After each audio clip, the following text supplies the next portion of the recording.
여러분, 서점에 가게 되면 책들이 굉장히 많이 나오게 되거든요. 신간들이 쏟아져 나옵니다. 그런 책들 가운데서 베스트셀러, 최고로 많이 팔린 책은 안 된다 할지라도 그 사람이 들으면 이 책이라고 알 수 있는 그런 정도의 책들이 그리 많지 않습니다. 그런데 미국에서도 고3은 힘들다라는 책이 출간이 되었을 때 학부모들이 많이 그 책을 사게 됐어요.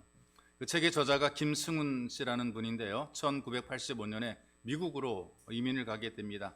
대학을 졸업하고 뉴욕에 있는 공립고등학교 교사로 일하게 되는데 책 속에서 교사로 일하면서 겪었던 사연들을 책으로 기록을 했거든요. 미국 교육에 얽힌 이야기들을 수필 형식으로 써내려갔습니다.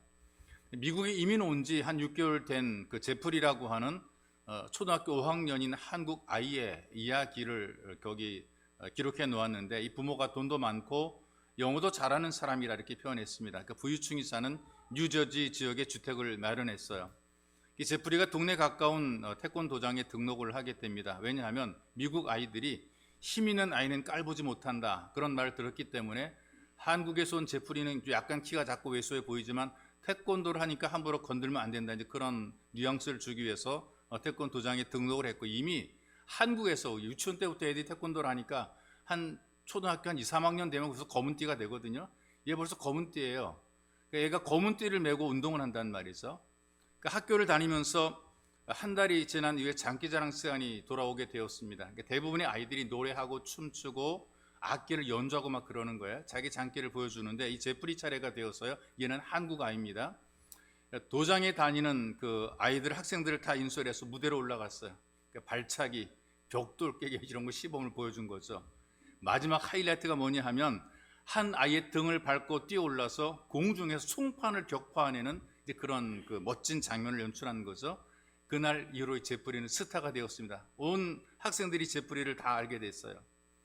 식당에서 아이들과 친구들과 같이 점심 식사를 하게 돼요. 한국에서 이제 온 지 얼마 안 됐기 때문에 1년도 안 된 아이니까 여러 얘기를 하는 가운데 어설프게 이제 한국에서 보았던 만화 영화, 그 뽀빠이라고 하는, 어릴 때 봤던 만화 영화가 있어요. 뽀빠이라는 그 영화 이야기를 해줬어요. 그런데 한국식으로 이야기하니까 이 미국 친구들이 말 알아듣지 못하는 거예요. 그러니까 아이들이 뭔 말인지 모르겠다고 웃었어요. 그 중에서 가장 웃으면서 책상을 치고 막 놀렸던 마이클이라고 하는 친구가 있는데, 그 아이가 굉장히 기분이 언짢았어요. 그 아이에 대해서. 아니, 얘가 나를 비웃고 나를 놀려? 주먹을 쥐고 한국에서 하던 대로 한마디 합니다. 쭈구리, 너 죽을래? 그랬어요. 너 죽을래? 근데 마이클이 조용하게 식탁에 딱 앉았어요. 그때로 딱 끝났습니다. 근데 다음 날 마이클은 학교에 등교하지 않았어요. 대신 엄마랑 변호사가 교장실을 찾아온 겁니다. 한국에서 온 검은띠가 마이클을 죽인다고 협박했다. 우리 마이클 겁나서 학교에 나올 수 없다. 거기는 같이 있었던 친구들도 다 죽인다는 말을 들었다. 주먹 쥐고 흔드는 것도 보았다. 이렇게 증언했어요. 그래서 어떻게 해야 되느냐 그랬더니 한국인 제프리를 퇴학시키고 안전이 보장되면 마이클을 다시 학교에 보낼 수 있다는 거예요. 만약 이 조치 안 취해주게 되면 학교와 교육부를 상대로 소송을 제기하겠다. 엄청난 사건으로 비화가 됩니다. 우리 한국에서 애들끼리 놀다가 뭐라 그래? 너 죽을래? 이거 그냥 흔히 하는 말, 너 죽을래? 애들이 이런 말 쉽게 한단 말이에요. 그런데 이 말 한마디가 문제가 된 거죠. 다행히 제프리의 엄마가 영어를 잘해서 마이클의 집을 찾아가서 100배 사죄하고 문제를 다 풀어냈어요. 이 외에도 어떤 한국 사람은 홧김에 죽이겠다는 말 한마디 했다가 체포돼가지고 보석금 5만 달러, 6억이 넘는 돈이거든요. 그 돈을 내고 석방됐단 말이죠. 미국에서 많이 화낸다고 주먹 쥐고 죽을래 그랬다가는 당장 고소를 당하게 돼 끌려가게 돼 있단 말이죠. 여러분, 우리가 살다 보게 되면 누구나 말의 실수가 있어요. 왜냐하면 손이나 발보다 말의 속도가 훨씬 빠르다는 거죠. 손이나 발이 나가기 전에 불쑥 뭐가 나오냐, 말이 먼저 나오게 되는 거예요. 그러니까 총소리가 탕 하고 난 뒤에 총알이 총구를 떠나는 것으로 생각하는데 총알이 목표물을 맞힌 뒤에 총소리가 난다, 이렇게 얘기를 하더라고요. 그래서 이런 얘기를 합니다. 말이 전달되는 속도가 총알이 나가는 속도랑 같다. 사람이 말이 굉장히 사방으로 영향을 준다는 것입니다. 그래서 우리가 말을 들어보게 되면 그 사람의 인격이 드러나게 되어 있다는 거죠. 말로써 사람의 됨됨이를 어림잡아 우리가 평가를 하잖아요. 말하는 걸 듣고 뭐라고 얘기를 합니까? 쟤 좀 상스러워, 싸가지가 없어, 경우가 없어. 또 어떤 분들이 참 사람이 됐네, 이런 평가를 한단 말이죠. 한 입으로 두 말을 하거나 하고서 안 했다고 잡아떼거나 말과 행동이 다르거나 엉뚱하게 거짓말하거나 변명을 많이 하거나 그런 사람도 우리가 이렇게 믿을 수 없다라고 우리가 판단을 하게 되고 가까이 하지 않으려고 합니다. 왜냐하면 말에는 인격이 드러나기 때문에 그렇습니다. 말에는 또 책임도 따르게 돼 있어요. 말을 통해 인격도 발견하게 되는 거죠. 그리고 말을 계속하다 보게 되면 그 말의 결말도 짐작하게 돼 있습니다. 왜냐하면 말에는 보응이 따르기 때문에 그렇습니다. 성경대로 말씀하게 되면 예수님께서도 각 사람의 말을 가지고 심판하겠다라고 예수님이 말씀했거든요. 무엇으로 심판하는가? 뭐 행동한 것으로 심판하는 것이 아니라 말을 가지고 심판하겠다. 마태복음 12장 36절 7절에 기록이 돼 직접 예수님이 하신 말씀이에요. 내가 너희에게 이르노니 사람이 무슨 말을 하든지 심판날에 이에 대하여 신문을 받으리니 내 말로 의롭다함을 받고 내 말로 정죄를 받으리라. 말에 대한 경고를 지금 하고 있다는 말이죠. 그렇기 때문에 말하는 것이 어떤 것인가? 심는 것입니다. 내가 말하는 것은 무엇인가? 내 인생을 심는 것이고 내 삶을 심는 것이에요. 그렇다면 사람들은 자기가 심은 그대로 거두게 되어 있습니다. 자기가 말한 그대로 돌려받게 되어 있다는 말이죠. 덧붙이게 되면 말한 대로 이루어지는 경우들이 많아요. 그 마태복음 후반부에 보게 되면 공간복음서 후반부에 보게 되면 예수님께서 재판을 받으시는 장면이 기록이 되어 있잖아요.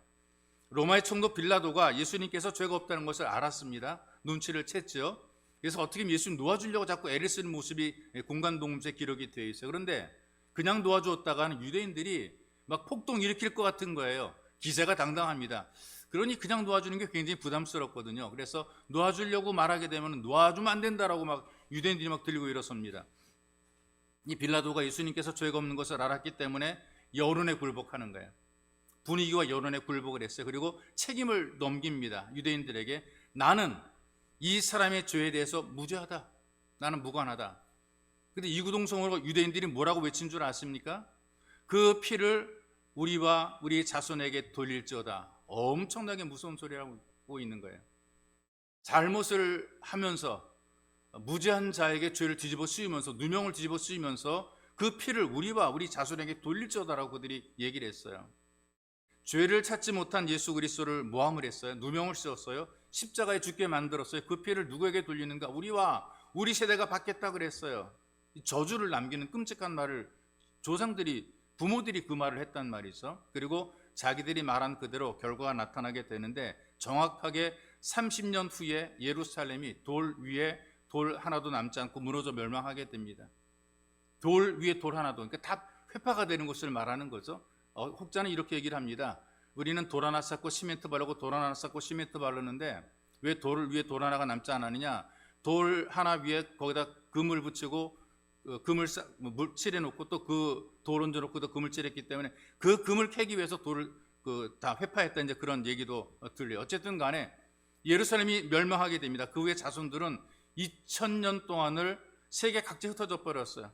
대대로 멸시와 천대를 받았어요. 유대인 하게 되면 사람들이 아주 굉장히 안 좋은 이미지를 가졌단 말이죠. 2차 세계대전 때 히틀러에 의해서 600만 명이라는 떼죽음을 당했습니다. 자기들이 말한 그대로 지금 다 거두는 것이란 말이죠. 여러분, 성경이 우리에게 이렇게 얘기를 하거든요. 사람이 할 수 있는 게 별로 없다. 너희가 무슨 힘으로 머리카락 하늘도 희게 할 수 있고 검게 할 수 있느냐? 키를 늘리거나 줄일 수 있느냐? 이만큼 약한 존재다. 그런데도 불구하고 사람들이 하는 말에서만큼 다르게 표현합니다. 말에는 능력이 있다는 것이죠. 왜? 하나님이 개입하시기 때문에 그렇습니다.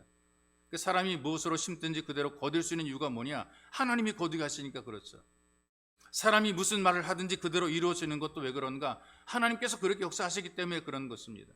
하나님께서 이미 말씀하신 것처럼 심은 대로 거두게 하신 것이고 들은 대로, 하나님이 들으신 대로 행하시는 거예요. 오늘 본문에도 보게 되면 이 말씀이 기록이 되어 있잖아요. 28절이잖아요. 그들에게 이르기를 여호와의 말씀에 나의 삶을 가리켜 맹세하노라. 너희의 말이 내 귀에 들린 대로 내가 너희에게 행하리니. 그러니 여러분, 우리가 하나님께 어떤 말을 들려드려야 되겠습니까? 내가 하나님께 들려드린 그 말처럼 우리에게 그대로 응답하시겠다, 그 말이에요. 우리가 무슨 말을 하든지 그대로 이루어지게 된다는 것이죠. 그러니 여러분, 우리가 정말 좋은 말을 하고 복된 말을 하고 은혜로운 말을 해야 되는 것입니다. 성경도 이런 사실을 알려주거든요. 이스라엘 백성들이 애굽을 빠져나와서 광야를 행진해요. 가나안 땅이 빤히 보이는 지역에 도착을 하게 되죠. 하나님께서 모세에게 말씀하십니다. 먼저 정탐꾼을 보내서 그 땅을 탐지해라. 너희가 들어갈 땅이 어떠한 땅인지 다 알아보고 오너라 그랬어요. 모세가 여호수아 칼렙을 비롯해서 12명의 대표를 파견합니다. 이들이 40일 동안 돌아다니면서 그 땅을 탐지하고 돌아왔거든요. 돌아와가지고 하나님의 귀에 거슬리는 말을 합니다. 땅은 좋은데 땅에 사는 사람들이 너무나 강해서 그들을 물리치고 그 땅을 차지하는 것은 어렵다, 이렇게 얘기를 해요. 그 내용이 민수기 14장 2절이거든요. 이스라엘 자손이 다 모세와 아론을 원망하며 온 회중이 그들에게 이르되 우리가 애굽 땅에서 죽었거나 이 광야에서 죽었더라면 좋았을 것을. 하나님 이 소리를 들으신 것입니다. 우리가 애굽 땅에서 죽었거나 이 광야에서 죽었더라면 좋았을 것을 하나님이 들으셨거든요. 엄청나게 부정적인 말하고 있거든요. 이 가나안 땅이 아무리 젖과 꿀이 흐르는 복된 땅이고 기름진 땅일지라도 거기에는 기골이 장대한 거인적인 안악 자손들이 살고 있기 때문에 우리는 그들을 물리칠 만한 능력이 없다. 그렇기 때문에 힘없이 싸우다가 그들에게 칼에 맞아 죽느니 차라리 그냥 조용히 여기서 죽는 게 낫다, 이렇게 얘기를 하는 거죠. 그들의 말을 들으신 하나님께서 그들이 말한 그대로 되게 만들어 놓으신 것입니다. 그것이 본문에서 29절 30절의 말씀입니다. 너희 시체가 이 광야에 엎드러질 것이라. 너희 20세 이상으로 계수함을 받은 자 곧 나를 원망한 자의 전부가 여분네 아들 갈렙과 눈의 아들 여호수아 외에는 내가 맹세하여 너희로 거하게 하리란 땅에 결단코 들어가지 못하리라. 그래서 이스라엘 백성 가운데서 20세 이상의 이스라엘된 성인들은 가나안 땅에 들어가지 못하게 됐어요. 그들이 40년간 광야에서 나그네로 살다가 결국은 이 광야에서 먼지가 된 것이죠. 자기들이 입으로 말한 그대로 이루어지게 됩니다. 하나님께서 사람들의 말을 들으시거든요. 그리고 그 말 그대로 되게 만들어 놓으십니다. 여러분들이 말하는 것을 하나님이 그대로 들으십니다. 그리고 그 말을 들으신 하나님께서 여러분들 앞에서 여러분들이 한 말대로 열매를 거두게 만들어 놓으시는 것입니다. 그렇기 때문에 우리가 좋은 열매, 내 인생의 좋은 열매, 내 미래의 좋은 열매, 내 인생의 마지막을 가장 멋지고 아름답게 만들기 위해서 우리는 좋은 말들을 많이 해야 되는 것입니다. 내 인생의 끝이 좋아지기 위해서, 마지막을 행복하고 아름답게 마무리하기 위해서 우리는 좋은 말을 해야 되는데 어떤 말을 심어야 되느냐? 내가 심은 그 말 그대로 내가 거두기 때문에 먼저는 긍정적인 말을 심어야 돼. 이 소망으로 하는 말이에요. 긍정적인 말은 소망으로 하는 말이거든요. 그럼 우리가 행복을 거두게 되어 있습니다. 이 긍정적인 말 자체가 소망의 말입니다. 위로의 말이고 격려의 말입니다. 그러니 이 말하게 되면 다른 사람도 격려가 되지만 나도 격려가 되는 거예요. 내가 내 말하고 나에게 격려가 내게 힘이 되는 것이란 말이에요. 그래서 이 긍정적인 말은 걸음을 주는 것과 똑같아요. 좋은 걸음을 주는 것이란 말이죠. 삶이 잘 되게 만들어요. 뭔가 어떤 좋은 걸음을 받은 식물들이, 과일들이 단맛을 내는 것처럼 내 인생의 단맛을 내게 만들어 주는 거죠. 근데 부정적인 말을 하는 것은 내 인생에 잡초를 자꾸 심는 것 같아요. 잡초를 뿌리는 것 같아요. 잘 되는 것을 회방하고 열매를 맺긴 맺어도 나쁜 열매를 맺게 만들고 인생의 쓴맛을 자꾸만 겪게 만든단 말이죠. 이 가나안 땅을 다녀왔던 갈렙과 여호수아가 뭐라고 말합니까? 우리는 이길 수 있다라고 얘기를 하거든요. 똑같이 보고 돌아와서 고백하는 것이에요. 그래서 그들의 말이 걸음이 되어서 장차 가나안 땅에 들어가서 넓은 족을 차지하게 돼요. 누리게 되는 거란 말이죠. 그러나 싸워봤자 질 것이 뻔하니 우리 포기하자고 했던 이스라엘 백성들은 자기들이 뿌린 대로 잡초가 되어서 꽃도 피워보지 못하고 죽어버렸어요. 가나안 땅을 밟아보지도 못하고 광야에서 객사해버리고 말았단 말이죠. 그들이 말한 그대로 잘못된 결과를 만들어낸 것이죠. 고 이어령 교수라는 분이 있지 않습니까? 이 늦게 신앙에 입문한 분이죠. 탁월한 기독교 지성입니다. 놀랍게 변화되어서 인생의 마지막을 아름답게 살아간 분이고 또 많은 기독교인들에게 좋은 영향을 미쳤을 뿐 아니라 그를 따르던 이어령 교수에 대해서 존경을 갖고 있던 많은 지성인들에게도 도전을 줬던 분입니다. 이분이 농담처럼 했던 글을 읽어봤어요. 우리나라가 이렇게 갑자기 잘 살게 되었다. 이건 세계 역사 속에서 유례 없다. 이 짧은 기간 동안에 민주화를 이루고 그 다음에 경제발전을 이뤘던 나라, 이건 우리 대한민국밖에 없다는 거죠. 그럼 왜 잘 살게 되었을까? 물론 여러 가지 이유가 많을 겁니다. 기독교인들이 보는 관점이 있을 것이고 경제학자들이 보는 관점이 있을 것인데, 그런데 이분은 이렇게 해학적으로 풀이하더라고요. 우리나라가 잘 살게 된 이유 가운데 하나가 바로 코 흘리게 아이들 때문이었다. 해학적인 설명을 하고 있어요. 아이들이 코 흘릴 때마다 어른들이 뭐라 그래요? 야, 흥해라, 흥해야지, 빨리 흥해야지. 그래서 자꾸 흥하라는 말을 많이 했기 때문에 우리나라가 흥하게 되었다. 유머 속에 의미가 있는 말을 하고 있어요. 실제로 그런 것은 아니지만 이분이 우리에게 하는 말이 어떤 것입니까? 긍정적인 말을 하라는 것이죠. 좋은 말을 하게 되면 좋아지게 되고 나쁜 말을 하게 되면 나쁘게 된다는 것입니다. 망하라는 말을 계속하다 보게 되면 망하게 되는 것이고, 흥하자고 흥하라는 말을 하게 되면 결국은 흥하게 된다는 거죠. 가수였던 박재란 집사가 했던 유명한 말이 있어요. 가수들의 노래에 관한 이야기들 여러분들이 들었을 줄 압니다. 가수들이 자기 노래를 부르고 히트곡을 만들어내게 되는데, 그러면 그 히트곡이라고 하는 이 가수의 특징적인 그 노래대로 되었다, 이제 그런 이야기를 해요. 물론 모두가 다 그런 것은 아니지만 뽑아보니까 그런 분들이 많다는 얘기죠. 왜냐하면 가수들이 자기의 노래를 히트곡으로 만들기 위해서 그 곡을 대략 5,000번은 부른대요. 연습도 물론 많이 하지만 여기저기 다니면서 부르는 것이 한 5,000번, 여러분 곡을 5,000번 부른다고 생각해 보세요. 그냥 그냥 완전히 자기 삶에 익숙하게 된 것이라면, 근데 자꾸 이 곡을 부르다 보게 되면 자기 암시에 빠지게 되는 거예요. 왜? 노래라는 것이 감정적이고 우리의 감성을 움직이는 것 아니겠어요? 근데 그 노래를 계속 부르다 보게 되면 그 노래 속에 자기가 빠지는 거예요. 그리고 자기 인생도 그렇게 될 것처럼 생각이 돼가지고 또 그런 감성으로 노래를 부르다 보게 되니까 진짜로 그 사람의 인생이 그렇게 될 확률이 크다는 거죠. 권혜경이라는 가수는 산장의 여인이 이제 히트곡인데, 강원도 가지고 진짜 산장의 여인이 되었다. 이분의 글에 보면 그렇게 나와요. 차준경이라는 가수는 낙엽 따라 가버린 사람, 이게 이제 이 사람의 히트곡인데, 진짜 가을에 낙엽 따라 암으로 세상을 떠났다, 그렇게 기록을 하고 있고요. 배호라는 유명한 가수가 있죠. 돌아가는 삼각지를 불렀는데 29살의 젊은 나이에 폐암병으로 죽었다. 그리고 송대관이라는 가수의 얘기를 들더라고요. 쨍하고 해뜰날을 부르더니 원래 이상 구두닦이였었대요. 근데 진짜 쨍하고 해뜬 인생이 되었다, 이라고 얘기를 하면서 부정적인 말을 계속 하다 보게 되면 그 사람의 인생 자체가 부정적으로 흘러가게 되고, 긍정적인 소망의 말을 계속하다 보게 되면 긍정적으로 소망스러운 인생, 소망스러운 삶으로 만들어지게 된다는 얘기죠. 어떻게 말하느냐에 따라서 그 사람의 인생도 그렇게 움직여지게 되고 선택하게 된다는 얘기입니다.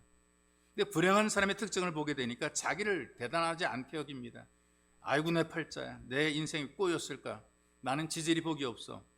불행한 사람들의 입에서는 계속해서 이런 부정적인 말들이 나오게 된다는 거죠. 나는 왜 이렇게 살까, 늘 자기 어떤 처지나 환경에 대해서 굉장히 아주 비하하면서 인생을 살아간다는 거예요. 그러니 그 사람의 말하는 것처럼 그렇게 인생 자체가 불행한 인생에서 계속 반복된다는 것이죠. 행복한 사람들의 이야기를 들어보게 되면 자기를 귀하게 여긴다는 거예요. 자기가 자기에게 좋은 말을 해주는 것입니다. 나는 하나님의 자녀야, 나는 복 있는 사람이야, 나는 축복의 통로야. 자기가 자기에게 이런 좋은 말을 계속 해주는 겁니다. 기도할 때도 이렇게 좋은 말로 기도하는 것입니다. 하나님, 나는 축복의 통로입니다. 나를 통해서 다른 사람이 다 잘되게 만들어 주세요. 이런 식으로 우리가 이 복된 말을 계속 하다 보게 되면 그 사람이 진짜 기도한 그대로 말한 그대로 그렇게 인생이 아름답게 된다는 얘기예요. 그러니까 여러분들이 말하고 여러분들이 스스로 자기의 처지를 생각할 때에 부정적으로 그리고 어렵게 자기 자신을 비하할 것이 아니라 행복을 고백하는 그런 말, 그런 기도들을 하나님께 올려드려야 되는데, 내 인생이 꼬였어 이렇게 말하지 말고 하나님의 은혜로 잘 될 거야라는 기대감을 가지고 그렇게 계속해서 말하라는 것이죠. 행복한 사람들은 말이 행복합니다. 우리 교회 모든 예수 가족들은 다 복 있는 사람들입니다. 이 땅에서 축복의 통로가 될 줄을 믿습니다. 오늘 이 말씀을 듣는 여러분들은 자기에게 행복한 말을 자주 선물해 주시기 바랍니다. 내가 나에게 행복한 말을 선물하는 거예요. 그러면 우리가 행복한 삶을 살게 되는 것입니다. 그리고 이 말들이 나만 좋아지는 것이 아니라 다른 사람들에게도 소망과 격려가 되는 거예요. 긍정적인 에너지가 넘치는 사람 주변에 있으면 굉장히 괜히 기분이 좋아져요. 괜히 행복해지게 되는 것이란 말이죠. 어렵고 무겁고 늘 침울하고 뭔가 음흉하고 그런 사람 옆에 있으면 굉장히 뭔가 분위기가 안 좋아지게 되고 마음도 불편해지게 되고 그렇단 말이죠. 그래서 여러분, 긍정적인 말은 어렵고 힘든 환경도 아름답게 변화시킬 수가 있고요. 그리고 이런 말로 격려하게 되면 정말로 그 말대로 잘 되게 돼 있고 잘하게 돼 있어요. 일반 교육학에서 이런 효과가 있어요. 피그말리온 효과라는 그런 말이 있어요. 교육 방법입니다. 뭔가 이렇게 격려해주고 자꾸 축복해주고 잘되게 칭찬해주면 사람들을 이끌어주는 이제 그런 그 교육 방법을 피그말리온 효과라 이렇게 얘기를 합니다. 키프로스라는 곳에 피그말리온이라는 조각가가 실제로 살았어요. 이 조각가가 어떤 여성을 봐도 아름다움을 느끼지 못해요. 이 여성들이 참 아름다운데 그냥 보기만 해도 아름다운데 그 아름다움을 못 느끼는 겁니다. 고민을 하다가 어떻게 했냐, 자기가 직접 아름다운 여인을 조각하는 거예요. 감동을 줄 만한 그런 여인을 조각을 하기 시작했어요. 이 조각이 완성이 되었거든요. 근데 그날부터, 조각이 완성된 그날부터 이 피그말리온의 피가 말라옵니다. 왜 그러냐, 자기가 만든 조각품과 사랑에 빠진 거예요. 말도 안 되는 일이 만들어지게 되죠. 미친 짓을 지금 하고 있는 겁니다. 제가 조각품을 조각해놓고 그거 좋아가지고 거기에 사랑에 빠졌어요. 그게 막 사랑을 주체할 수가 없는 거예요. 그래가지고 제우스에게 찾아가서 하소연합니다. 제발 저의 사랑이 이루어지게 도와주소서. 예, 한심한 것 같은데 제발 저의 사랑이 이루어지게 도와줘서, 그 조각장을 보고 너는 내 여인이야, 너는 내 여인이야 계속 끌어안고 이름 어루만지고 이리 쪽 저리 쪽 그랬단 말이죠. 근데 이룰 수 없는 사랑 때문에 눈물 흘리면서 이 조각을 끌어안았어요. 그런데 그날 어느 순간 이 조각이 따뜻하게 느껴지는 거예요. 조금 후에 체온이 느껴집니다. 그리고 안고 있는데 심장의 고동 소리가 들려집니다. 조각이 실제로 여인으로 변화가 되었다. 그래서 이 피그말리온이 그 조각 여인과 결혼해서 행복하게 살았다는 신화 뻥이 내려옵니다. 근데 이 이야기의 내용은 이런 거예요. 사랑하는 마음을 담아서 좋은 미래를 생각하며 계속 격려해 주게 되면 목석 같은 사람도 변화가 된다. 이걸 얘기하는 거죠. 교육을 할 때 이 돌대가리야 라고 우리 계속 머리를 주워박을 것이 아니라 또 얘기해주고 또 얘기해주고 또 설명해주고 또 설명해주다 보게 되면 돌대가리 같은 아이들도 천재가 될 수 있다는 얘기예요. 조각이 변해서 아름다운 여인이 되는데 아까 또 돌대가리가 얼마든지 바뀔 수 있다는 얘기죠. 그래서 격려와 칭찬의 교육 방법이 피그말리온 효과라 이렇게 얘기를 합니다.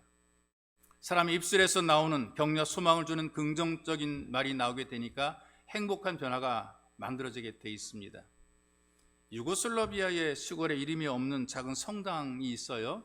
거기서 작은 일 하나가 발생을 하게 되는데 매 주일 미사를 드린다 그러잖아요. 우리는 예배라 그러는데 천주교는 미사를 드린다 그래요. 그런데 미사를 드릴 때 성찬식을 매 주일마다 합니다. 근데 이 성찬상을 들고 다니는 소년이 있어요. 그러니까 신부를 도와서 그 어떤 예복을 입고 그 수발하는 소년이 있습니다. 이 아이가 실수로 넘어져 버리고 말았어요. 그 바람에 성찬상이 떨어져 깨집니다. 여러분, 이 성찬상은 우리가 생각하는 것과는 엄청나게 캐톨릭은 달라요. 예수님이 직접 피요, 직접 살인 거예요. 이거 떨어지면 핥아 먹을 정도예요. 왜? 직접 예수님 피니까 변화가 된다는 거죠. 화채설이라고 하는 그런 설인데 이 캐톨릭의 성찬식은 예수님의 피가 진짜로, 이 포도주가 진짜로 변하고 이 빵이 예수님의 살로 진짜 변한다고 그들이 믿고 있는, 그러니 이거는 떨어지면 한 방울이라도 떨어지게 되면 핥아 먹을 정도로, 그 정도로 그들은 아주 굉장히 그 뜨거운 확신을 가지고 있어요. 그런데 이게 떨어져 깨져 버렸으니 얼마나 커다란 충격입니까? 미사를 집례하던 신부가 얼굴이 막 불그락불그락 하면서 이 아이에게 화를 냅니다. 너 같은 놈은 다시는 내 앞에 나타나지 마라! 그 소리를 버럭 지르고 아이를 쫓아냈어요. 그 길로 이 소년이, 이 아이가 교회를 떠납니다. 그 이후로 이 아이가 무신론자가 되었어요. 그리고 공산당을 조직을 하고 유고의 대통령까지 되었습니다. 온갖 수단과 방법을 동원해서 교회를 핍박을 했어요. 수많은 사람들을 끌어다가, 기독교인들을 끌어다가 순교시켰습니다. 이 사람이 유고슬라비아를 공산화시킨 티토 대통령이에요. 공산주의는 기독교 신앙과 함께 할 수 없습니다. 근본이 다르기 때문에 그래요. 공산주의의 근본은 무신론입니다. 북한의 교회가 세워졌긴 하는데 성당이 다 선전용이지 진짜 성도는 어디가 있는가? 다 강제 수용소가 있어요. 거기 있는 사람은 진짜 성도가 아니고 다 가짜들입니다. 목사도 신부도 다 가짜고 거기 오는 모든 교인들도 가짜란 말이죠. 진짜는 전부 다 숨어들어 있거나 지하에 있거나 아니면 전부 다 강제 수용소에 끌려가 있었단 말이죠. 그런데 이 같은 시대, 비슷한 때에 유고슬라비아의 또 다른 시골 성당에서 신부를 돕던 소년이 있습니다. 이 아이도 실수로 성찬상을 쏟아버린 일이 있었어요. 신부가 이 아이한테 이렇게 얘기를 했어요. 이 녀석, 너 이 다음에 커서 나처럼 신부가 되겠구나. 혼날 줄 알았었는데, 홍구동 날 줄 알았었는데 이 녀석까지는 홍군형나는 말 같았었는데 그 뒤에 너 이다음에 커서 나처럼 신부가 되겠구나. 그 말을 듣고 감명을 받았어요. 그때부터 이 아이가 아량이 넓고 책임감이 강한 그런 아이로 성장을 하게 됩니다. 그때부터 신부가 격려해준 그 말처럼 신부가 되어서 공산 정권과 맞서는 그런 투사가 되었어요. 공산 정권에서 고통을 받고 있던 유고슬라비아 국민들에게 꿈과 소망을 심어주는 그런 성직자가 됐다는 말이죠. 그 공로로 로마 교황청으로부터 대주교로 임명이 되었고 추기경까지 되었습니다. 누구냐? 풀톤 쉰이라는 신부입니다. 풀톤 쉰 추기경.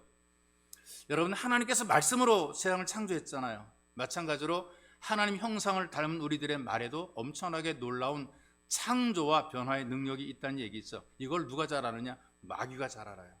사탄이 너무나 잘 알고 있다는 말이죠. 그래서 끊임없이 우리 입에서 부정적인 말, 막 절망적인 말, 이거 자꾸 쏟아내게 만드는 거죠. 파괴적인 말이 자꾸 나오게 만드는 거죠. 여러분, 우리가 하나님의 자녀가 된 여러분들이 긍정적으로 소망의 말을 계속하다 보게 되면 마귀를 대적하는 것입니다. 여러분들의 혀가 성령에 의해서 다스려지기를 소원해야 되는 거예요. 그럼 여러분 자신과 다른 사람에게 복이 되는 것입니다. 하나님께서는 여러분들의 말이 들린 그대로 행하십니다. 긍정적인 소망의 말들이 하나님께 들려지시기를 주님의 이름으로 축복합니다. 또 믿음의 말을 심어서 행복을 거두게 되는 것입니다. 긍정의 말뿐 아니라 믿음의 말을 심어야 되는데 믿음으로 하는 말이 진실함이고 이게 확실한 말이거든요. 믿음이 없는 말들은 거짓되고 뭔가 불분명해요. 믿음이 없던 사람들은 진실을 계속해서 가리는 거죠. 거짓으로 자기를 정당화시키는 경우들이 많아요. 뭔가 변명으로 자꾸만 자기를 정당화하려고 그런단 말이죠. 여기 이스라엘 대표로 파송된 정탐꾼들이 있잖아요. 40일 가나안 땅을 정탐했잖아요. 그 땅의 열매 중에서 포도송이를 하나의 샘플로 갖고 왔어요. 이 포도송이가 얼마나 큰지 우리가 상상 이상의 커다란 포도송입니다. 포도 한 송인데 이거를 한 사람이 들지 못하고 두 명이 막대기에 꿰어서 그렇게 들고 온 거예요. 그만큼 이 포도송이가 엄청났다는 얘기죠. 기름지고 비옥하다는 증거입니다. 그럼에도 10명의 정탐꾼들은 진실을 왜곡해서 고의로 악평을 하고 있어요. 이렇게 좋은 땅임에도 불구하고 악평합니다. 민수기 13장 32절의 말씀인데요. 이스라엘 자손 앞에서 그 탐지한 땅을 악평하여 이르되 우리가 두루 다니며 탐지한 땅은 그 거민을 삼키는 땅이요. 이게 뭔 말입니까? 그 땅은 얼마나 비옥한지 포도송이 하나를 메고도 올 수 있는 그런 땅인데 그 땅의 거민을 삼키는 땅이라는 거죠. 거기에 문제가 어떤 것입니까? 기골이 장대한 사람들이 사는 것뿐 그 땅은 옥토란 말이죠. 그런데 이스라엘 백성들은 어떻게 말합니까? 땅이 얼마나 형편이 없는지 거민을 삼킬 정도로 메말랐다라고 거짓 보고를 하고 있는 거죠. 이건 하나님을 대적하는 거예요. 하나님이 거짓말장이라고 그렇게 얘기를 하는 거예요. 하나님께서 뭐라고 말씀해? 젖과 꿀이 흐르는 땅이라고 얘기를 했는데 이런 하나님을 거짓말장이로 만든 거기는 사람을 삼키는 나쁜 땅이라는 거죠. 하나님께서 이렇게 진실을 외면하고 땅을 악평한 사람들에게 진노하시고 그들에게 재앙을 내리시죠.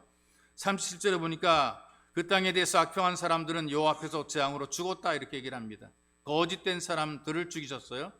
이 거짓말 가운데 1종 거짓말에서 5종 거짓말까지 나눠진다. 누가 나누는지 하여튼 이렇게 나눠놨더라고요. 1종 거짓말이 뭐냐? 교육용 거짓말이래. 교육용 거짓말. 서당의 아이들이 학동들이죠. 학동들이 가다가 돈 한 푼을 딱 봤어요. 이걸 주었습니다. 근데 이걸 나눠 가질 수 없는 게 이게 한 푼이니까 하나밖에 없으니까. 그래서 지들끼리 하는 말이 거짓말을 제일 잘하는 아이가 이걸 갖기로 하자. 그래서 거짓말을 제일 부풀리는 아이가 그걸 갖기로 했어요. 먼저 첫째 아이가 이렇게 얘기를 합니다. 우리 아버지 얼마나 힘이 센지 지리산이 태풍에 쓰러진다고 지게 작대기를 들고 밭으러 갔다. 지리산을 밭으러 갔대요. 이런 뻥이 어디 있습니까? 그때 또 다른 아이가 이렇게 얘기를 합니다. 우리 엄마는 얼마나 대단한지 비가 오지 않아가지고 막 가물 때에 열맞이기 눈에 오줌 들어갔다. 오줌을 넣어서 그물을 다 채우겠다는 거예요. 그 논을. 다른 아이가 이렇게 얘기를 합니다. 아이고 우리 누나는 솜씨가 얼마나 좋은지 장모로 비가 계속 내릴 때에 바늘과 실을 갖고 찢어진 하늘을 꿰매러 갔다 이렇게 얘기했어요. 거짓말이 막상입니다. 그러니까 판결을 못 내리게 되니까 이 서당 훈장을 찾아가서 이제 심판을 받는 거예요. 누가 제일 거짓말했냐 심판받았어요. 그랬더니 이 훈장이 이렇게 얘기를 합니다. 이 거짓말 내기를 하다니 이런 못된 놈들. 이 훈장은 말이다, 평생에 거짓말한 적이 없다. 그래가지고 한 분 훈장님이 가져갔던 이제 그런 얘기거든요. 이게 무슨 거짓말하지 말라 그 말이에요. 거짓말하지 않고 사는 사람은 아무도 없다. 그러니까 거짓말하지 말라. 거짓말하지 않은 사람 세상에 없다. 이제 그런 얘기를 하는 것이거든요. 이종 거짓말은 뭐냐? 남을 좀 도와주려는 선의의 거짓말을 하는 거죠. 내가 이 말을 해서 누군가에 도움이 되는 거죠. 이를테면 위기에 몰린 사람을 숨겨주는 것 거짓말이거든요. 있는데 보았는데 안 보았다, 없다 이렇게 얘기를 하는 거거든요. 성경에 라합이라는 여성이 나오죠. 정탐꾼을 숨겨주고 모른다, 본 적도 없다 거짓말했거든요. 그래서 정탐꾼들이 살아나게 된 거죠. 이걸 우리는 남을 도와주는 선의의 거짓말, 2종 거짓말. 3종 거짓말은 남을 좋게 함으로 자기 이득을 얻는 거짓말, 아부하는 말이고 헛된 공약이죠. 막 그냥 너 대단해 말하는데 속으로는 절대로 대단하지 않고 그렇게 말하면서 자기에게 올 어떤 이득을 얻기 위해서 이렇게 말하는 것이고, 헛된 공약을 통해서 내게 표를 좀 줘 이런 거죠. 근데 다 거짓말로 하는 것이란 말이죠. 그리고 4종 거짓말은 사실을 빙자한 거짓말입니다. 거기는 나쁘고 여기는 좋다. 거기 나쁜 건 사실인데 여기가 더 좋다는 것도 거짓말입니다. 거기도 나쁘고 여기도 나쁜 것이죠. 사람들은 그 사실을 빙자해서 거짓하는 경우들이 굉장히 많아요. 그래서 사실일지라도 이걸 남들 나쁘게 만들거나 위기에 빠뜨리는 것, 이것도 굉장히 잘못된 그런 거짓말 중에 하나고요. 5종 거짓말은 자기 이득을 위해서 남을 해치는 그야말로 새빨간 거짓말하는 것, 이게 이제 나쁜 거짓말이고 믿음이 없는 거짓말이죠. 여러분, 하나님 모르는 사람들도 우리가 이 땅에 살 때 진실한 사람 굉장히 많아요.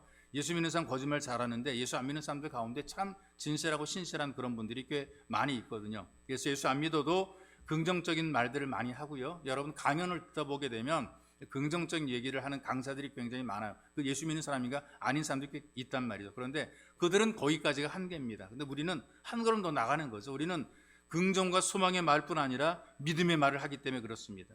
믿음의 말은 이렇게 고백을 하죠. 여호와를 거역하지 말라. 그 땅 백성을 두려워하지 말라. 그들은 우리 밥이라. 그들의 보호자는 그들에게서 떠났고 여호와는 우리와 함께 하시느니라. 긍정을 넘어선 믿음의 말. 하나님께서 우리의 아버지가 되시고 우리를 도와주니 못할 게 뭐가 있어? 안 될 게 뭐가 있어? 하나님은 우리 하나님이야. 우리가 믿음으로 살자. 겁날 것 없다. 이런 강력한 믿음을 고백하는 그런 말을 함으로 문제를 풀어가고 헤쳐가는 이제 그런 언어를 고백하는 믿음의 고백이죠. 그런데 여러분, 이스라엘 백성들을 보니까 굉장히 배은망덕한 말을 하고 있습니다. 뭐라고 말하는 줄 아세요? 어째서 여호와가 우리를 그 땅으로 인도하여 칼에 망하게 하려 하느냐? 우리의 처자가 사로잡히리니 애굽으로 돌아가는 것이 낫지 아니하랴. 이건 이런 얘기예요. 이 땅에서 가장 한심한 자식이 누구냐? 부모에게 대드는 자식이거든요. 왜 날 낳았습니까? 대들어요. 자기 엄마랑 아버지한테 왜 날 낳았냐고, 이 고집덩어리 왜 날 낳았냐고 대드는 자식, 이거 어떻게 합니까? 낳았냐고 대드는 거를. 이스라엘 백성들이 지금 그러고 있단 말이죠. 하나님께서 애굽에서 노예로 학대받던 이스라엘을 건져줬잖아요. 보다 살기 좋은 땅으로 인도해 가시는 아버지 되시는 하나님을 향해서 왜 우리를 애굽 땅에서 건져냈느냐 따지고 있잖아요. 하나님이 들으신 소리가 어떤 소리를 들으셨는가? 배은망덕한 불효의 말을 들은 거란 말이죠. 불신의 말을 들은 거란 말이에요. 그래서 그들이 말한 이 불신앙의 말한 그대로 하나님께서는 약속의 땅에 들어가지 못하고 광야에서 40년 고생하다 죽게 하신 거죠. 그런데 여호수아 갈렙은 신앙적인 고백을 했어요. 그리고 그 고백을 들으신 하나님께서는 그에게 젖과 꿀이 흐르는 이 가나안 땅을 누리게 만들어 놓으신 것입니다. 이스라엘 모든 백성들이 광야에서 전멸할 때에 갈렙과 여호수아만큼은 진노의 손길을 거두시고 가나안 땅에 들어갈 수 있도록 장수와 형통의 복으로 그들에게 보상해 주신 것입니다. 24절의 본문의 내용이죠. 내 종 갈렙은 그 마음이 그들과 달라서 나를 온전히 쫓았은즉 그 땅에 갔던 그 땅으로 내가 그들을 인도하여 드리니 그 자손이 그 땅을 차지하리라. 여러분, 온갖 종류의 복과 저주가 사람들의 말에 달려 있다는 것입니다. 하나님께서 들은 대로 행하시기 때문에 그렇습니다. 그래서 하나님 앞에서 여러분들이 말할 때에 긍정적이고 소망적인 말뿐 아니라 믿음으로 진실을 고백하게 되면 그 고백대로 하나님께서 여러분들에게 은혜를 베풀어 주시고 행복한 삶을 살아가도록 이끌어 주시는 것이죠. 제가 이 예화를 좀 여러 번 쓴 예화인데 이런 그 일화가 있어요. 이 이야기를 들을 때 우리 교회에서 어떤 이런 분 이 말을 들으면서 나한테 하는 이 메시지 같은 느낀 분이 있으면 아멘으로 그냥 받아들이시면 됩니다. 한 기자가 옥탑방에 세대로 사는 가정을 취재를 했어요. 그 아내에게 언제 가장 행복하냐 물어봤어요. 그랬더니 아내가 이렇게 얘기를 합니다. 나는 밤에 빨래 넣을 때가 행복해요. 그때 하늘의 별을 보면서 나는 행복한 여자구나 하는 그런 생각이 들어요. 여러분, 이런 말을 듣게 되면은 마귀도 함부로 하지 못할 것 같아요. 이 가정의 행복을 뺏을 수가 없을 것만 같아요. 기자가 물어보잖아요. 하필 왜 밤중에 빨래를 하십니까? 그랬더니 낮에는 주인집에서 빨랫줄을 쓰니까 밤에만 제 차례가 와요. 이게 인간적으로 볼 때에 절대로 좋은 환경은 아니잖아요. 낮에는 빨래도 넣을 수 없는 환경, 옥탑방의 환경, 가장 춥고 가장 더운 그런 환경이거든요. 그런데 사소한 것에서 감사의 조건을 깨닫고 세상을 지금 아름답게 보고 있잖아요. 이 여인의 입에서 나오는 그 말들이 얼마나 긍정적이고 얼마나 믿음의 말입니까? 환경적으로 조건적으로는 행복할 수 없고 좋을 수 없음에도 불구하고 입으로 고백하는 그 말을 보게 되니까 나는 행복한 여인이라는 것을 이야기를 하고 있단 말이 있어. 나는 행복하다 이렇게 고백을 하고 있는 거예요. 근데 이 여인에게는 5년 전부터 식물 인간이 되어 누워있는 남편까지 있어요. 그런데 현실에서도 행복을 잃지 않고 살아갑니다. 왜? 하나님의 자녀로 살아가는 나는 행복하다고 자기가 자기에게 말해주는 거예요. 나는 행복해. 왜? 하나님의 자녀이기 때문에. 그 힘으로 낮에는 식당에서 일합니다. 그래서 손에 어떤 그 물이 마를 날이 없어요. 밤에는 빨래하는 고달픈 생활이에요. 근데 나는 행복하다고 당당하게 말하는 삶으로 감사와 행복을 같이 누리고 있는 거죠. 그러니 하나님께서도 믿음을 고백하는 그 여인에게 행복을 주시는 거예요. 꾸며진 행복, 어떤 거짓된 행복이 아니라 진짜 믿음으로 고백하니까 행복하게 살아가는 거죠. 초등학교에 다니는 딸이 있는데 건강합니다. 그 다음에 어떤 스스럼 없이 어떤 그늘 없이 자라갑니다. 옥탑방에 사는데 얼마나 명랑하고 너그러운지 그 아이만 봐도 행복합니다. 이 딸아이가 아빠의 눈동자를 통해서 노트에 글을 써가지고 이제 의사소통을 하는 거죠. 아빠랑 눈으로 얘기를 하는 거예요. 글을 쓰고 아빠에게 보여주면 아빠는 눈으로 깜빡깜빡 얘기를 하죠. 아빠의 손을 자기 얼굴에 대고 비비면서 행복하게 웃어요. 그 아내가, 그 엄마가 그 모습을 보면서 너무나 아름다워서 나는 하늘의 기쁨을 느꼈다라고 기록을 하고 있어요. 여러분, 말이 행복하면 삶도 행복하게 돼 있습니다. 우리는 예수를 믿음으로 하나님의 자녀로 살고 있다는 말이죠. 이 사실 하나만으로도 우리는 정말 행복한 존재예요. 사람들이 너무나 많거든요. 그 많은 사람 가운데에 내가 예수를 믿게 되었어요. 하나님께 나와서 예배를 드립니다. 얼마나 많은 사람들이 예배 자리를 찾지 못하는데 우리는 예배를 드리고 있으니 우리는 얼마나 행복한 사람입니까? 하나님의 자녀로 살합니다. 하나님께 우리는 아버지라고 얘기를 합니다. 이보다 더 대단한 능력자가 어디가 있겠어요? 우리는 정말 행복한 사람들이 있죠. 그러니 여러분 끊임없이 자기 자신에게 스스로 믿음을 고백할 수 있어야 됩니다. 나는 하나님의 자녀입니다.